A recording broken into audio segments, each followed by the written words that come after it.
ప్రభుత్వం ఎప్పటికైనా సరే సీరియస్‌గా ఆలోచన చేయాలి. ఆంధ్రప్రదేశ్‌లో సొమ్ములని దోచేస్తున్నటువంటి మాఫియా ఎవరు? ముఠాలు ఎవరు? ఇప్పుడు లిక్కర్ షాపులకి సరుకు సప్లై అయితే రాష్ట్ర ప్రభుత్వమే జేయాలి గదా!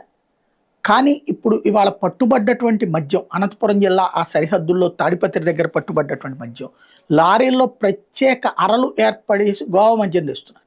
గత కొన్నాళ్ల నుంచి జరుగుతున్నది ఏంటయ్యా అంటే ప్రభుత్వం ఇచ్చే మద్యాన్ని అధికారికంగా చూపెడుతూ ఈ నాన్ పెయిడ్ లిక్కర్ అంటే ట్యాక్స్‌తో సంబంధం లేని లిక్కర్ అమ్ముతున్నారు.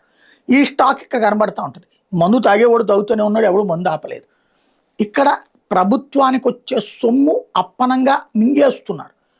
సర్ప్రైజ్ చెక్స్ ఇప్పుడు ఒక లిక్కర్ షాపులన్నిట్లలో గనక ఒక్కసారిగా గనక ఆకస్మిక తనిఖీలు చేస్తే వాళ్ళు లెక్కలో చూపెట్టే మందుకి బయట దానికి చాలా తేడా ఉంటుంది. ఇవి కాకుండా బెల్ట్ షాపులు పర్మిట్ రూముల్లో అమ్మే మద్యం డిఫరెంట్, మళ్ళీ అది సపరేట్. అవి రాష్ట్ర వ్యాప్తంగా విచ్చలవిడిగా విస్తృతంగా జరుగుతూనే ఉన్నాయి. లూజ్ సేల్స్ అనేటటువంటిదేమో పర్మిట్ రూముల్లో జరుగుతోంది. అట్లాగే ఈ దాన్ని ఏమంటారు బెల్ట్ షాపులు ప్రతి ఒక్క మద్యం దుకాణానికి అరడజను దాకా ప్రైవేట్‌గా మద్యం దుకాణాలు నడుస్తున్నటువంటి పరిస్థితి. వీటన్నిట్లలో కూడా ఈ గోవా లిక్కర్ తీసుకొచ్చి అమ్ముతున్నారు. ఇప్పుడు దానికి సాక్ష్యం తాజాగా పట్టుబడ్డటువంటిది. అరలలో దాచి మరీ తీసుకొస్తున్నటువంటి మద్యం.